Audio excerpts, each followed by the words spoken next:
Okay, hi. My name is Paul, and welcome back to Plusma-cast. Today I have Julian Lee. He is a violinist, and looking at his biodata, he's got a lot of accolades, achievements, and such. As a matter of fact, if I were to write it on my arm, it would be very long. As a matter of fact, I need a longer arm. But to mention why. He has been a musician since the age of 4, and performing learning in what? 4 for piano. Okay, 4 for piano, 5 for the violin, I think. And he's also been, he's also performed various events, various celebrities. And last year you had a big year with various awards. Yeah. Okay, so we'll get into that in detail. Okay, so Julian, welcome. Yeah. Hi. Okay, so to get things started, you started at 4, okay, and seeing how that goes, some people would say, you've been practically meteoric in the capacity to pick up music as a skill. So can you tell us, probably in more detail, like how was your talent found, or what was the early story? Yeah, so when I was 4, my mother used to learn piano, and so she would actually bring me into her music classes, her piano classes, right? And I will be listening by the side, and she will be learning her piano. Oh, okay. And at the same time, also my cousin are also learning piano and violin. So from that influence, actually, my mother saw me having interest in music, and so I started learning piano at 4 from the same piano teacher, actually, which is Mr. Goh Tianzhou. Yeah, and after that, at the age of 5, 1 year after that, I learned violin, and I started performing at age of 5. Age of 5, you could perform. Yeah, started performing because my violin teacher at that time was Brian Tan. Mr. Brian Tan, he actually gave opportunities to his students to perform. So actually I learned I'm from Penang, by the way, so I learned in Penang. And he actually gave the opportunities to his students to perform either solo or group instrumental violin performance particularly. Okay. Yeah, so from there I started performing, and after that I developed to become a solo player. Yeah. Until now. Okay. So a bit more at this early stage. I guess while your teachers were giving you the opportunity to perform, at the same time, how it was, you could say they could recognize something in it, or was it something that you just put incredible amounts of effort? Because actually myself have a lot of I myself have a lot of interest in music, even at that stage. So it was not something that my mother forced me or my parents forced me to do. So that's a lesson number 1 to parents: to not force your student, to force your children to go into music, because they won't have a good outcome. No, so yeah. I mean, on the one hand, is that parents are curious to see what your kids will pick up. At the same time, you never know until they put it, they attempt it. Yeah, correct. And my mother saw me having interest, and my teacher also saw me having interest. So practicing, I didn't have a lot of difficulty forcing myself to practice, because it was more like interest and curiosity. So I started picking up, and I think my teacher saw me I had that interest and passion in music, so he started giving me a chance to perform, giving me a platform, which was most important. And I started having the interest to perform also, not only practicing. Right. So from performing, it motivated me to practice more, and that becomes a cycle. Oh, okay. Yeah. It's sort of like a self-affirming cycle. Yeah. And I think the performing part is actually very important, because a lot of people, a lot of children nowadays, they just practice in their own room and go for exams and get good grades and play for their teacher, and never get exposed to the community, never get the chance to share the music to the public. And sometimes you will feel that it's starting to get boring, and they will eventually give up. Right. So yeah, so I mean I'm very thankful that my teacher gave me the chance that time. I mean, okay, at that young age, weren't you a bit like maybe scared or afraid on that first go? My first sometimes occasionally, but actually not very frequent for me. I mean, not Yeah. probably not in this day. Yeah, but age now. I mean I started off, of course, when I perform with my teachers or perform in a group, of Yeah. course that will be less nervous. But when I started performing solo, Mhm.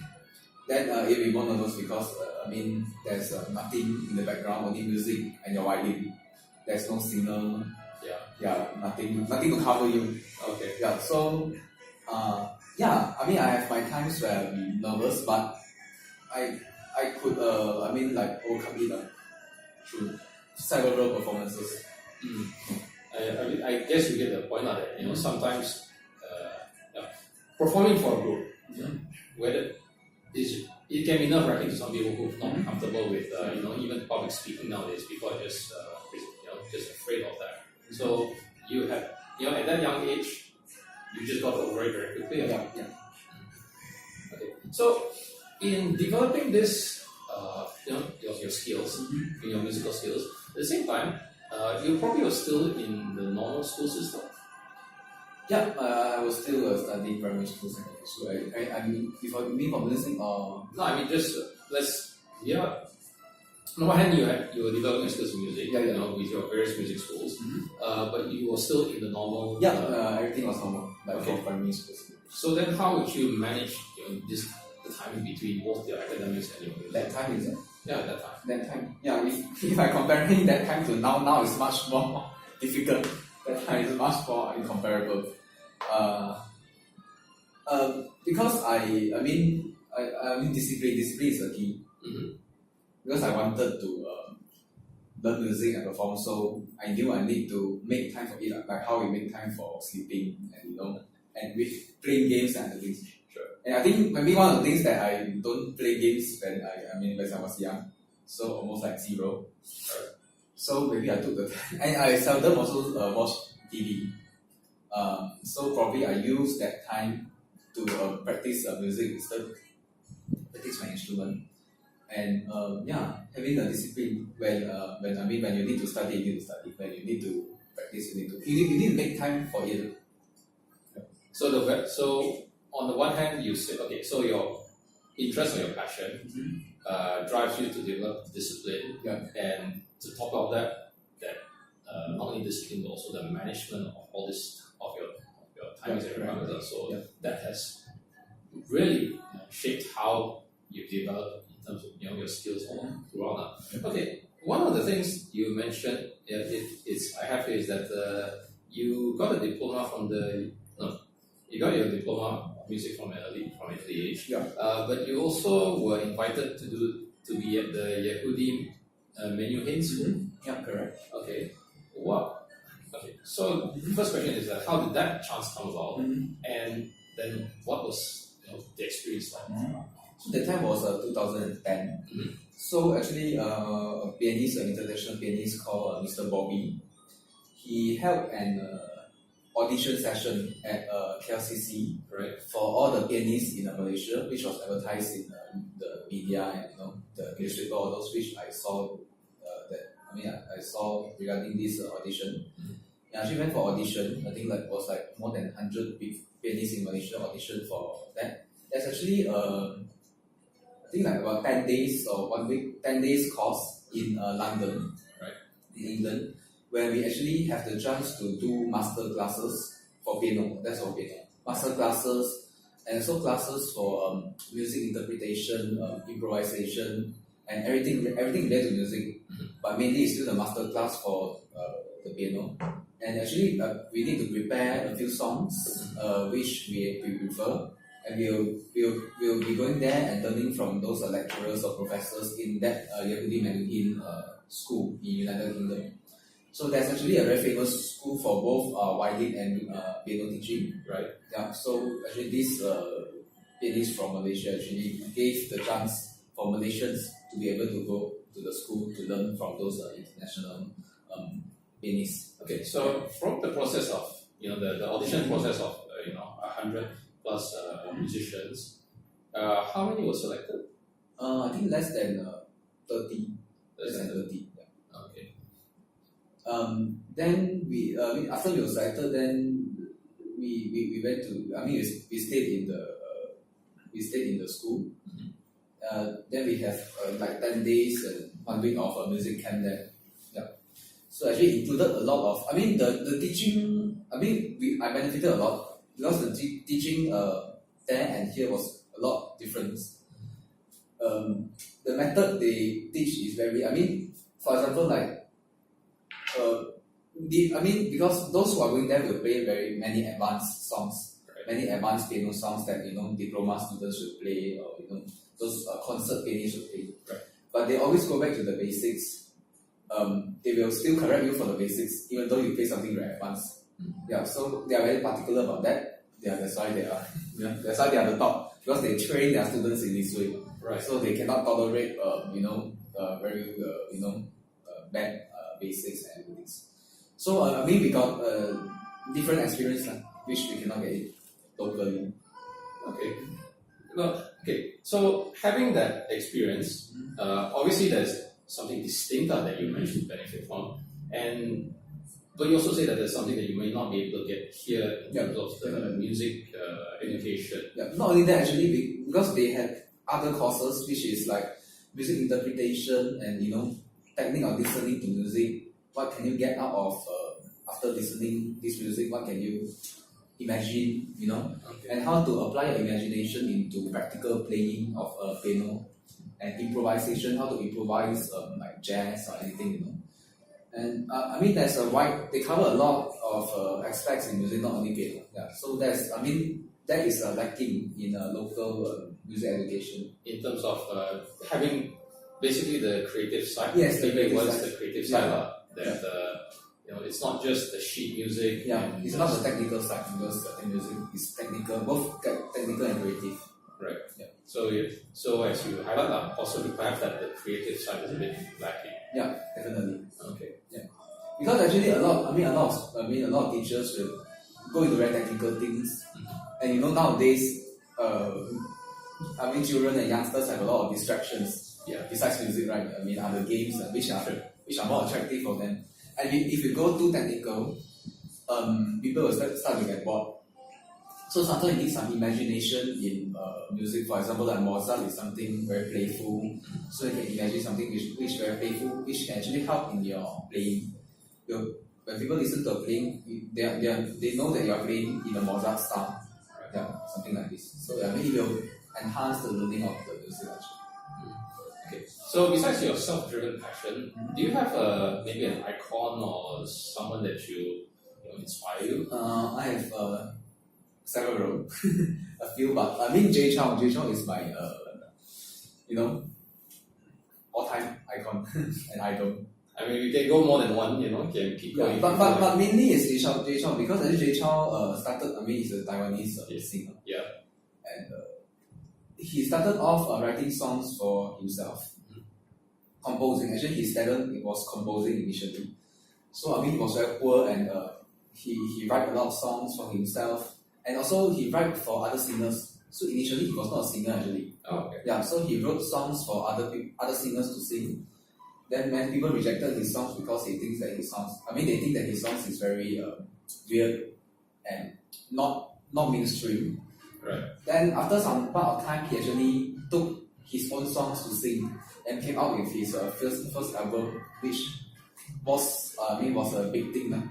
So from that, from my primary school, I already heard about Jay Chou when I was like in the 5 or 6. Yeah. So until now, he's something special with that. In music, you need to have something. You need to find your own uniqueness in music. Yeah. Even like for me, you need to be something unique because there are a lot of musicians out there which are, Yeah. I think the term is what finding your own sound. I think that's what the industry uses like. Yeah. Whereas for perhaps fine arts is your own style, art style, Yeah, correct. and such. So probably we'll get more into that later. Who else would you think of? For violin per se, actually David Garrett. And David Garrett is actually a pop violinist like what I used to perform. He used the violin to play pop songs and also classical pop crossover actually. So means they play Beethoven songs, Right. but they play in a pop style. They add drums, they add electric guitar, So basically the classical orchestral violin. So, correct. Actually, they call pop violin.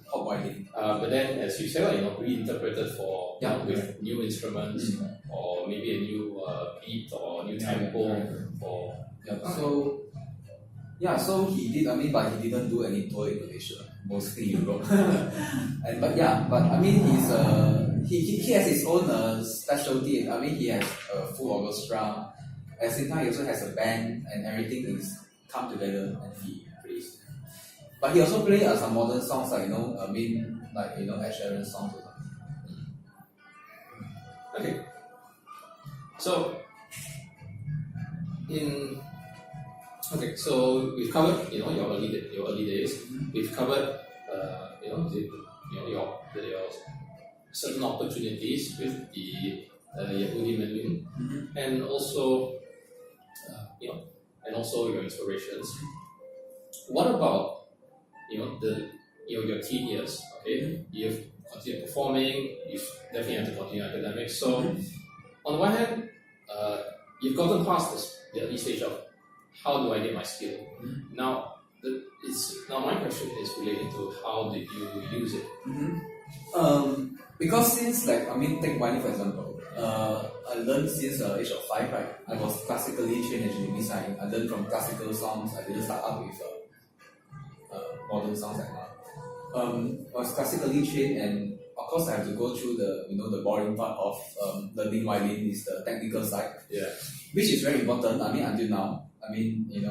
Even if I'm like 50 years old, I will still go back to the basics. Playing skills or that, technical stuff right. For warm up and so for your development techniques. And actually, then now you have the pop culture. Not now, like many years ago, so pop culture. Pop culture just changes every 10 years. Yeah. And because I was very into performing, so I was thinking how to develop further for pop violin, basically. Right. Pop violin was not that popular at that time, but now it's becoming popular as you see that many people doing covers in YouTube. Means that they use the violin to play, songs from Adele, songs from Ed Sheeran, all those. And in Malaysia, I think if you perform classical music in a shopping mall, not a lot of people will notice you. It's a bit a bit of a mismatch, correct. The style of music expects to be played in this type of environment. Correct. Classical music is still very important, but in this the culture now is a bit challenging, especially in Malaysia. But I think in Europe, still a lot of people can appreciate those classical music. So and I always see like Jay Chou and other Lee Hong, others they are singers. So all those mainstream artists are mainly singers. We haven't heard of any violinists or instrumentalists. Not as often. Not as often. Actually, those from Taiwan and China, all those are singers. And so I was thinking like, what about substituting the singer with instrumental music like violin or like piano. Like instead of playing this song with a voice, I can play it with a violin. And violin you have the advantage of you can improvise a lot. Means you are using the same song, but you can add a lot of different a lot of technical things to attract the audience in between, like as a surprise for the audience. Yeah. Have you considered vocal? No, actually. No, I was always into instrumental. Okay. I perform mostly violin and sometimes a bit. Yeah. Also pop piano actually. Okay. But you've not considered going to vocal. No, not really. There are too many people doing vocal. Alright. Doing singers. Yeah. So actually, I started exploring more, and I came up with this. I had my own repertoire for my pop violin performance. Right. Yeah. And I like to play some oldie songs, and which nobody did before. It's not like like Despacito, like a lot of people play violin, a lot of people using all kinds of instruments, guitars to play. Yeah, so I find my own specialty that I can develop further.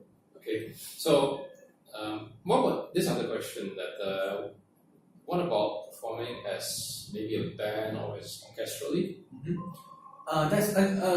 Yeah, I mean there are a lot of people doing that, but I mean it really depends on which one you want to focus on.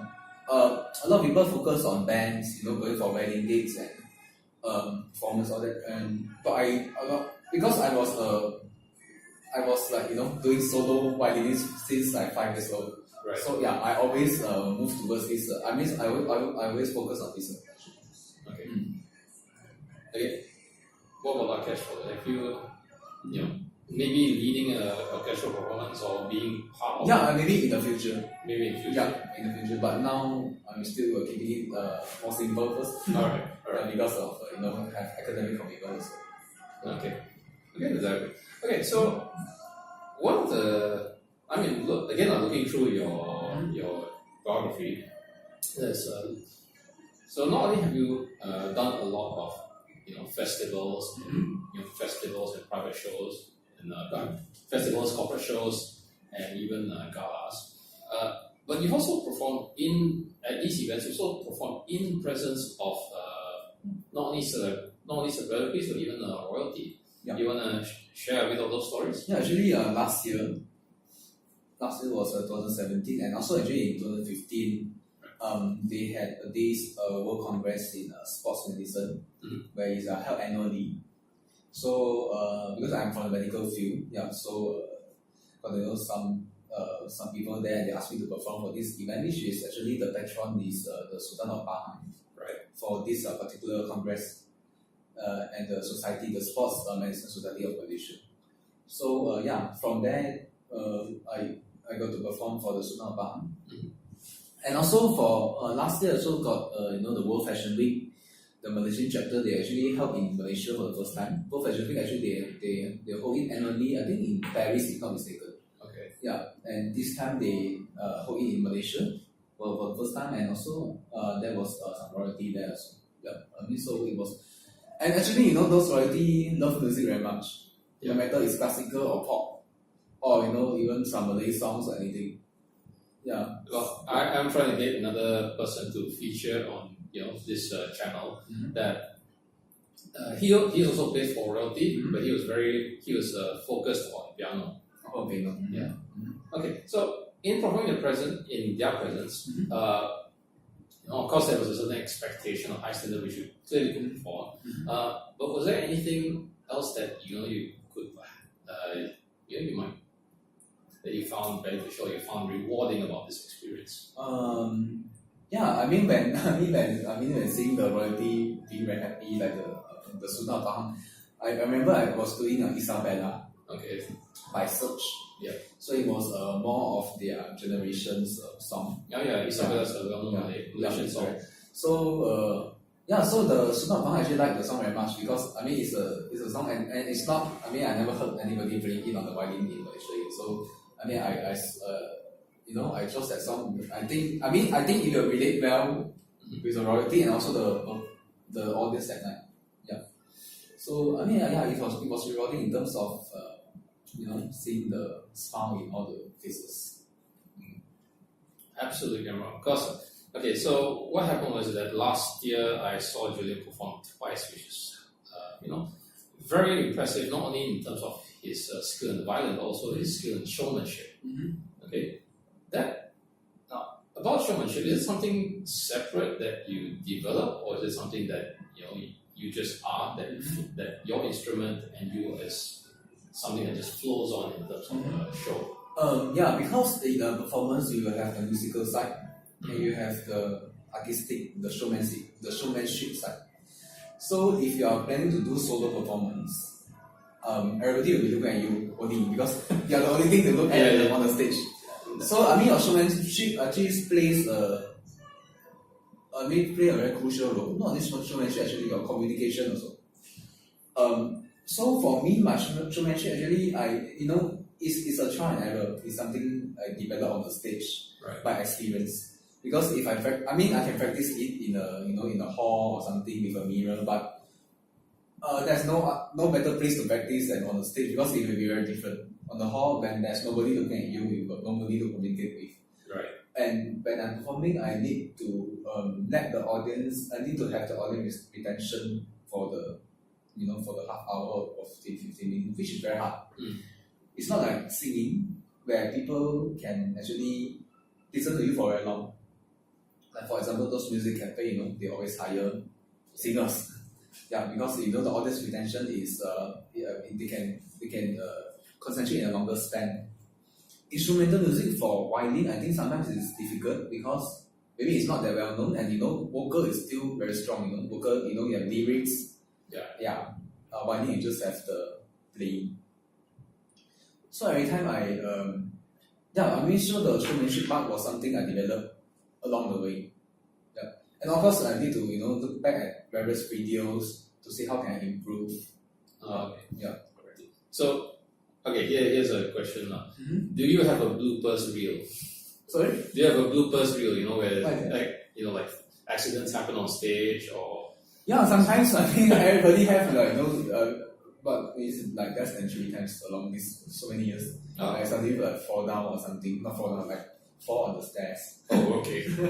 Because sometimes that stage they have 2 levels. Yes, that's one, right. then the other the stairs and the other level. So sometimes when you're walking around, when you're walking backwards, you won't actually realize anything on the stage.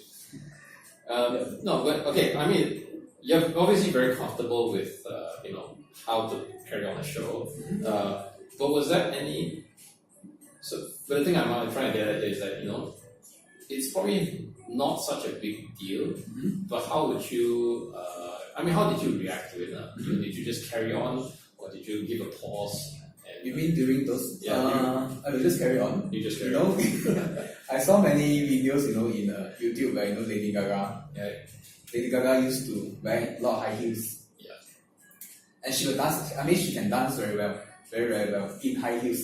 High heels is not like normal high heels where you wear to dinner. It's like very high. That requires some special training. Yeah. And she, when she is very high, she will like climb up onto the piano and stand on the piano and dance. Right. So there are some times when she fall a lot, but I think she's the best person to learn if you fall on the stage. She can like sing lying on the floor and then some like climbing up and standing in the end. Right. I mean, you need to carry on. I mean, not only like falling down on the stage, which certain people actually, or if like playing something wrong, or you need to correct it immediately, so that people actually don't know that you are making a mistake. They thought you are doing it purposely. Okay. And yeah. Okay. So continue on. Now, how you've done so many shows, so there's obviously a reputation, but is that also like how do you get your shows?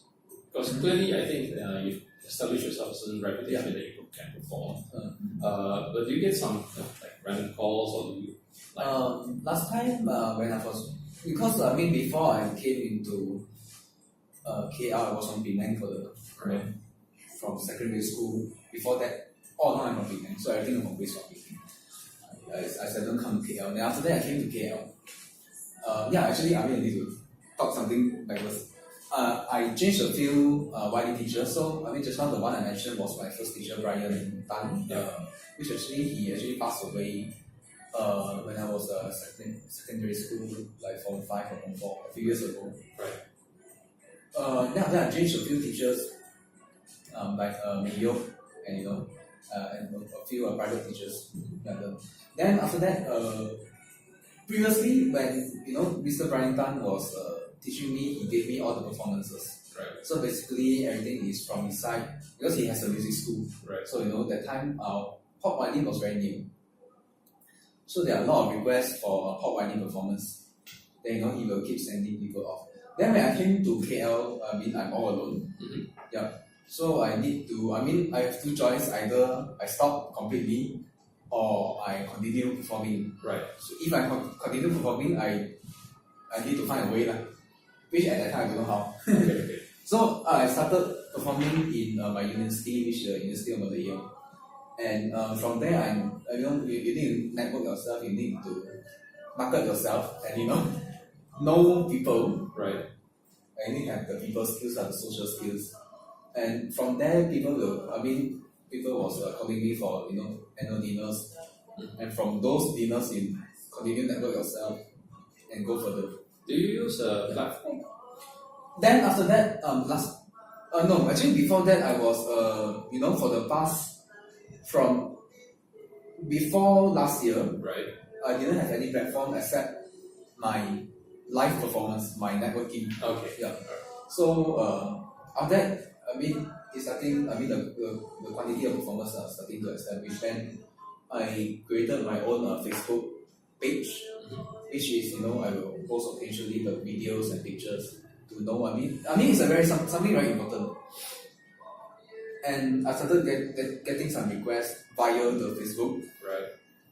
Yeah. So now it's from both sides. From from Facebook, also got from previous performers to ask you to perform for. Yeah. Okay. So right now you've highlighted quite a bit that you've been performing shows and performances and invites in Malaysia. What's your international experiences if you have? Mostly now it's still local. Okay. International would be my aim for this year and next year. Okay. And from so on. I did some shows in Singapore, and and in England also. Right. And mostly shows are still local, so I think that's something in the future that I will go into for international shows. So you're still building that you could say reputational skill or thing to take yourself international. Because I think you need to. I think no matter for any business, you need to have some experience in the local market before you know what to do, what problems you will have. Right. Those. Okay. Now, so just to mention a bit, okay, you in 2016 and 17, you got a couple of you've been awarded, just to name a few. One is the ASEAN Leading Emerging Violinist Performer. Another one is the Top IN Inspiring Music Award by Macmillan Woods. And another one is the Society for Education and Research Development India Excellence Award. Yeah. Okay, so was it something that? No, actually, back to the topic just now. Actually, that time when I first came to KL in 2013. Okay. I don't have anything. I don't have a manager. Until now I still don't have a manager. I'm still managing myself. Right. And I don't have a social platform because that time I didn't see the importance of that, because which is very important. Yeah. And I didn't have any marketing people or some photographer or anybody that would help me get into the music scene in KL. Right. And it's very crucial to get into music in KL because KL is the fastest developing in terms of music, comparing to other places. And so I focused a lot on my live performance actually. So that's when my interest became a responsibility or something. When people invite you for some annual dinner, paying you to play for that half hour of 15 minutes, you need to do well. It's not like performing for your own relative. They have certain expectation. So from interest to responsibility. So that time I just had I knew that I only had my live performance, right, and my social skills. That's the only two things that I have. So I made sure that my live performance was good, so that it can attract more. Yeah, you can attract. It can overpower everything that I don't have. Those marketing people, all those stuff. And that was much more fun. Now when you are established, you need to think of marketing. You need to think of doing videos. You need to think of the social media. You need to think of publicity. How you go further, and you need to think. What photos to post every day in your social media. That is very that is can be very taxing, and that can actually divert us from our attention towards our music, which I think a lot of people do nowadays, because marketing is so important, publicity is so important, social media is so important. Sometimes people tend to forget how important live performance is. Yeah, so to me, if you don't, like Adele, Right. Adele don't have, she don't dance, or she don't, but she's like just standing there and performing like rolling in the beat, or someone like you. It's just a light shining on her without any props, or just a few singers, background singers. Yeah, so that's how I see quality of musician. So I think a good artist means that you need to you need to perform very well live. If you do some album, you do some recording, we can do like a tons of things to enhance your playing, a lot of editing, all those. Yeah, so I think a good artist need to perform very well on the stage. So I focus on that, and actually, eventually that actually overpower other things that I don't have. So when I manage well, that everything else actually get into place. People actually start to calling you, asking you for performance and everything. Yeah. And one more thing that I learned is that you need to have the social skills. It's like coming in from the cave to the outside world. Because last time when we do it from interest, we don't realize it, or if someone is managing it for you, you don't realize how important social skills is. No matter like how much talent you have, if you don't socialize with people still won't call you. So I think it's like 70% of effort. In performance, and 30% of marketing and publicity, all those social skills. Yeah. That's very well put. That's very well put. Okay, so you've done. So we covered, your early stage, your skills, performing, and what other initiatives or projects are you be able to code to tie in your music with? Sorry, but what other initiatives or ideas that you managed to tie in your music with? Actually, there are many things that I want to do actually in my mind. Because now I'm studying medical, I'm approaching my final year, so so actually it makes me a lot. Maybe we'll start with what are the ideas, or what are the ideas first that you have?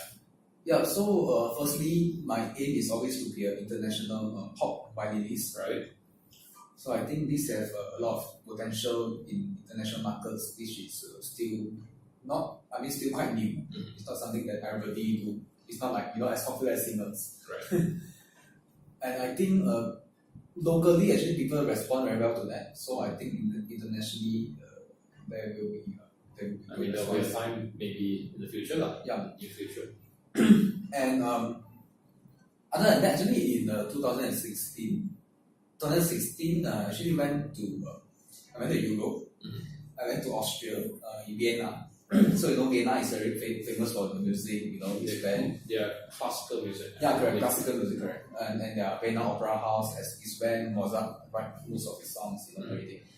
And I had an elective there, some sort of exchange. So actually, I spent 2 weeks in a hospital in a psychiatric department because I'm a medical student. Right. Yeah. So I spent time in a psychiatric department with a music therapist. So I think a lot of people don't know what music therapy is, so I just explain to you first. I heard it 1 or 2 years back, but I'm not. Sure, it's new, but at the same time, I have I don't have it in great detail. So go ahead. Yeah, sure. So after that, actually, when I was applying, I only realized that actually Malaysia also have music therapy, on the Music Therapy Malaysia Association. So because there's something interesting for me, because I'm studying medical, it's medicine plus music is exactly what I do now. Yeah, it can be a successful tie-in. Yeah, and so they actually use music to help patients with psychiatric disorders such as depression, schizophrenia, or bipolar disorder, all sorts of anxiety, all sorts of mental problem. And they actually utilize music to help them be normal, like what we call normal, And like for example, depression, they can they give you a lot of percussions. Percussions means a lot of drums. Yes. And the music therapist will actually play something and ask the patient to actually play along with the drums. And those depression, sometimes those patients can be very quiet, very very quiet on music. Yeah, very extrovert or very shut in. Yeah. So from playing those drums, they actually can start to express their feelings with a different way. So after the session, you will see that the patient can actually talk, actually communicate more, which actually will help in the other therapies, will help in the medications, will help in occupational therapy or other things. We can dig out information from them to see how can happen further. So I think music therapy is something very interesting, which I think in future maybe I would be involved either directly or indirectly. I hope it can be more established in Malaysia, which actually Malaysia now has, but it's very limited. Okay, so just to recap. So music therapy is a form of psychiatric treatment. Yeah, it's not only psychiatry actually. Okay. The one I went was psychiatry, but actually they apply in those stroke patients where they have speech therapy as part of speech therapy. Because stroke patients, they can speak. Their speech is impaired, so they cannot speak very clearly. So actually they use music therapy to actually help them. Music therapy is also used in pediatrics population, means in kids, in children. But also, the methodology for this is not just a matter of music consumption, but also music expression. Yeah, correct. Exactly. Okay. So that's the main two things that I'm looking at now. There are a lot of other things that. Go ahead. One share. Yeah, of course, I want to develop further in music to see is there any new things that I can do. Pop music is so versatile, so you can it's endless. We can use piano, we can use any other instruments to play. So actually nowadays I also start to include erhu, which is the Chinese violin. Yeah, the traditional Chinese violin. Yeah, into pop music, which is something very fresh and newish. I think. That one I probably have to look up because I haven't. I've got an friend who plays erhu, not professionally though. But at the same time, I haven't heard, as you say, playing it in terms of pop method. So there are many things, we can. So always I think of singers. Right. What singers do, I think instrumentalists also can do. Violinists also can do. Singers can play with a guitar. Violinists also can play duet. Right. And you can play with orchestra. You can play with dancers actually. So actually I play a few times with dancers. So imagine normally singers is playing with dancers. Singing with dancers. So they actually enhance, and I also play for fashion shows where they start to use musicians to bring the fashion models up the walkway. Something like Victoria's Secret, if you know. Yeah. So there's a lot of possibilities for music. Okay. Again, these are definitely things that you've done in your career, your music career. But you also mentioned that there's also the side where the side for maybe charity work. Yeah. As a method of charity work.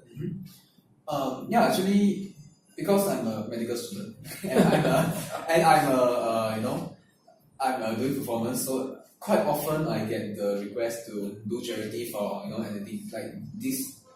2 weeks ago, I went to Penang, my hometown, to do.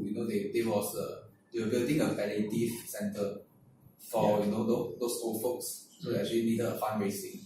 So I went back to do a performance for some fundraising concert and many other things for for children without parents and something else. So I think it's very important. Okay. For artists and everybody, musicians to come together, because charity concerts, there are a lot of charity concerts. For flood victims and recently in Penang. Right. Yeah. So I think people need to come together, and also I think it benefits a lot, which actually linked to music therapy actually. I was doing one performance for those orphans. Concert, it was in 2015 I think. And you can see that the children with the music, when they look at you perform, they will be happy. Right. They will see the smile in their faces. They are cancer patients and they don't have parents. nobody take care, their education is very challenging. Yeah, very challenging for them. But they can see some happiness on their face, and it's much more rewarding than anything that I can get in my career. Right. Yeah. That's, Anything else you might want to add in terms of the ideas or initiatives that you have up here, still yet to express out? Or you mean for the early days, is it? no, I mean for your future. In For the future, is it? You've covered Yeah, mostly that's what I think of. Yeah, for now. for now. Yeah. I mean, there's still and also looking for collaborations also actually. collaboration. Collaborations with singers and also other musicians from locally and also internationally. Is this a matter of expanding your ability, or This is actually because for the past few years I'm developing as a soloist. yes? That's to build up the reputation and so build up the build up to let people know who you are. Then after that you can start collaborating with people, which singers they always need instrumentalists to perform piano, violin, saxophone, and everything. Yeah, so that's one of the. It's very versatile. So yeah, that's one of it. I mean, there's definitely options of Yeah. options or being flexible, or just opportunities and this all that. Yeah. Okay, so if you don't mind, I'll get into my few questions. Okay, so the first one is that for those who are considering to be a musician, maybe at a very young age like you, or maybe at a later age, what might you suggest or advise them? For music, the younger you are, the better for you to learn it. Because when you are young, like we are in primary school, or even before that, our brain development is much faster. So they can remember all those positions and all those techniques. They can actually get it faster. They can get the techniques faster. After that, you don't. I think a lot of people go into music with a wrong perception, because nowadays you see a lot of idols, you see a lot of K-pop, the pop culture, is very dominating in the music scene. So people want to be famous.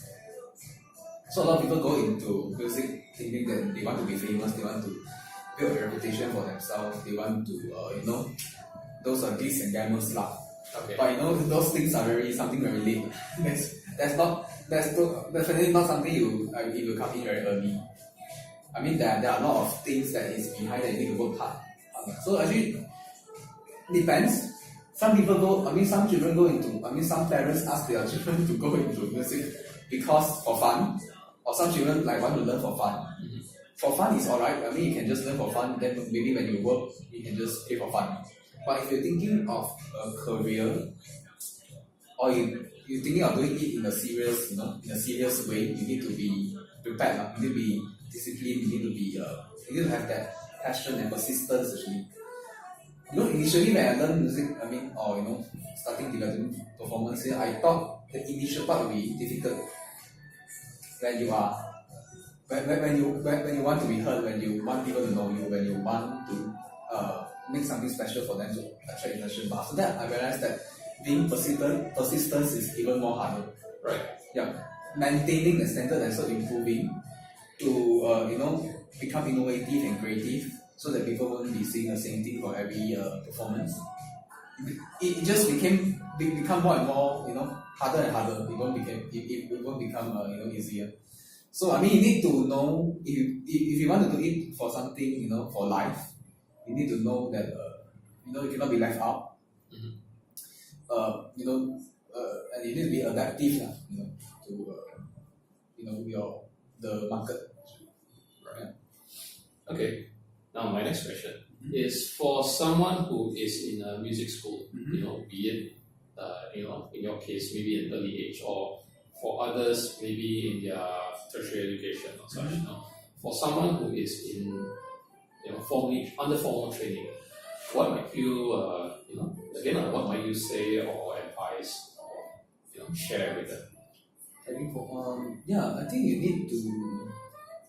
Nowadays a lot of teachers, music teachers, they complain that students actually don't practice and they come for class every week. Yeah.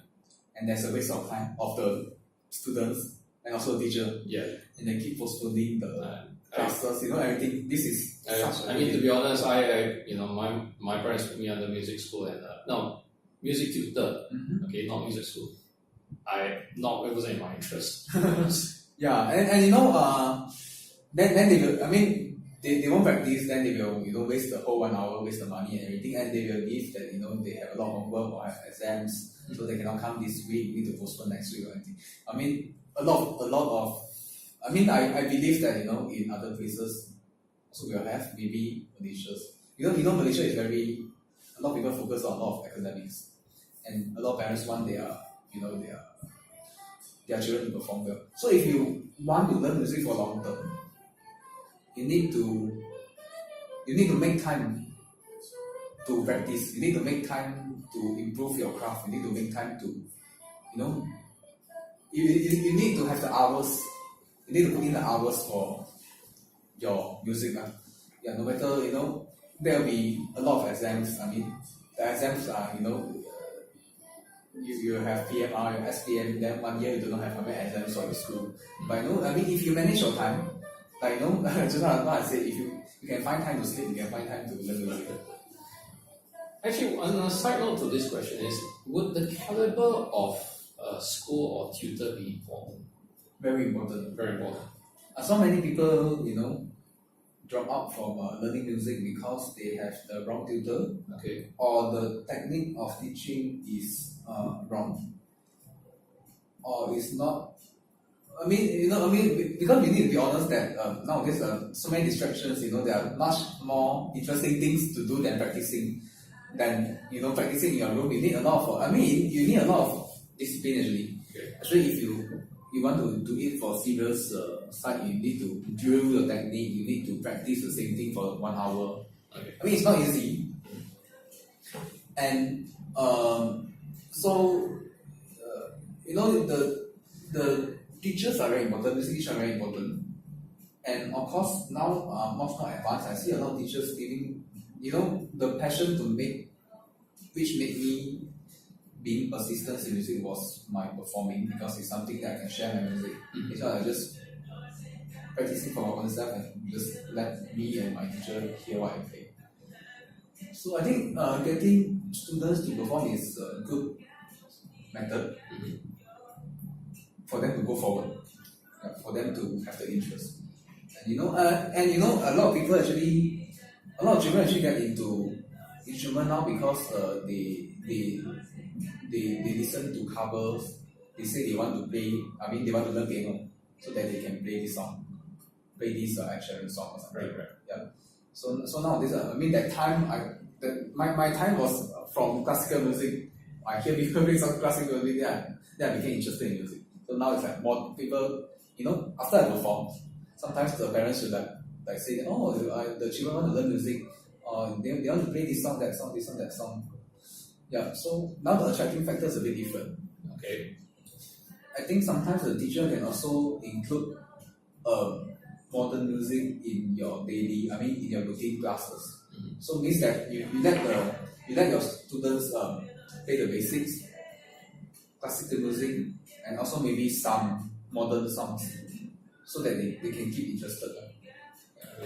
Basically, not only the classical, which is the technical part, or the fundamental, but also to maintain their interest is you still have to relate to what they understand as the generation of media. Yeah, correct. You need to let them feel that learning music is fun. If you keep doing something very technical, eventually you will surely get bored. Especially for primary and secondary school. Yeah. Okay. So for the next one, this question is that for someone who is starting out professionally, okay, or in your case, you had the opportunity. No, in your case again, you started out young. Just performing, and then you turn professional about it. So for those who are considering performing music is a professional career or a professional effort, what what advice or experience can you share about it? Depends which part of music you want to be. If you want to go into performing, it's challenging if you only do performing. Means your gigs will actually based on demand. It's not something you can you can control, but it's not, you don't have a full control of this. Some, all musicians, even international musicians, also tell me that if you are going into only solely performing, you have difficulties financially, will be up and down. Okay. Because you won't get events every day, right? So but now there are a lot of chances, like in hotels and music cafe, they actually hire musicians where you can do it regularly, so that your financial, because nowadays we need to have our financial need to be very stable. You need to have something, you need to eat, you need everything. So besides the interest, you also need to think of reality. So actually, a lot of people actually went into teaching also, apart from performing, which is, I think, a good idea. So that's something that I can recommend if you want to go into. There's always a demand for teachers. There's always a high demand for music teachers. As long as you have a qualification, you have experience, you can have more students, and at the same time you can do some performing at night. You can go to the hotels to perform for a lounge, or some bars or music cafes. So so it really depends on what you want. But I think a stable income is still important. Right. That's why I'm still in medical school. Apart from that, performing, because nowadays, even those artists doing albums, now digital world, how many people will really go and buy the album? I don't know full albums because of iTunes, it kind of broke down the album format. Yeah, correct. Even Taiwan artists, Taiwan famous singers who come out with album every year, they also complaining that the album sales is going very down. The sales are probably down because people are buying songs. Yeah, and YouTube can be free. Eventually, nobody buying album. So if you plan to go album, it can be quite tricky. So it really depends on which part of music you're going on. But basically, the perception towards the music as a career need to change. It's not the same as 10 years ago. Last time people used to say that music, you cannot earn anything. But now it's not true. There's something 10 or 20 years ago. Probably it was never true, but it wasn't well understood. Yeah, it wasn't well understood, correct. Although I think it's challenging, but it's not like you don't get anything. You can, there are a lot of ways that there are a lot of ways that you can earn money via music. You can teach, you can a lot. So we still need a lot more musicians in Malaysia. Which is why I do this show, is to help share the experiences, to say, hey, if you want to consider this, there are still opportunities, or as long as you understand how. Yeah, correct. Okay. And the perception towards Malaysian music, the perception towards Malaysian music industry is always not good. So if you ask any musician, because I think we are not getting, I don't think that talent is I don't think there's a lack of talent in Malaysia. I think the talent in Malaysia is same as any other countries in the world. We don't have a lack of talent for music, for musicians. But I think the lack of support. Now it's become a norm that you need to be famous outside of Malaysia, then people in Malaysia will start recognizing you. Yeah, there's quite a few cases about that. Yeah, correct. Like Sheila, went to China, Yuna went to US. And, a lot more. Yeah, a lot more. Yeah. And then we went to Namwi and ZLV also. Yeah, Taiwan and everything. So, that's not good. That means that all the talents in Malaysia will be going outside. Then that means that the music industry in Malaysia will be stagnant. Well, on the other hand, from your story, you're doing it the other way around. Yeah, correct. So, a lot of people, how to say? Yeah, so I was talking about that, the lack of support, even the radio, the media, you will see that they play a lot of songs I think that's also changing. Yeah, I mean, it's still not. Yeah, it's improving, but it's not improving enough. I think it's not improving enough. Well, I guess. Yeah, I mean that's probably why that's why you're here Yeah, to help encourage that. yeah. So actually, all this contributed to the factor that everybody have not a very good perception for Malaysia music industry. Okay. All right. So okay. So before we wrap this up, any last words or any last things you want to mention or plug? For those for young people out there, you need to be. Because I'm 23 years old, so I'm very concerned about young people and inspiring young people to learn music, all those. You need to just you need to set an aim. You need to believe that you can do many things in your life. I mean, you need to have a career, but on top of that, you can have many other things in your life. It's not like you focus on career and you need to give up other things. So all these hobbies, all these interests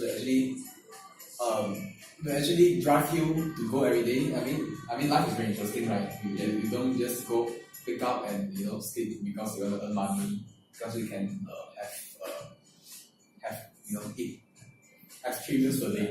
You need to have something interesting that keep you driving every day. So music was my passion since like 20 years ago. So it didn't change until now. So you need to be very persistent, and you need to find a passion in your life and get along with it, and develop it further and see how you can bring that forward in your life. Okay, very good. So with that, I'm Paul. My guest here again is Julian Lee. He's a professional solo violinist, and thank you for being on the show. So with that, I wrap up. Thank you for watching Plusma-cast, and again next week we'll have another guest on. Thank you.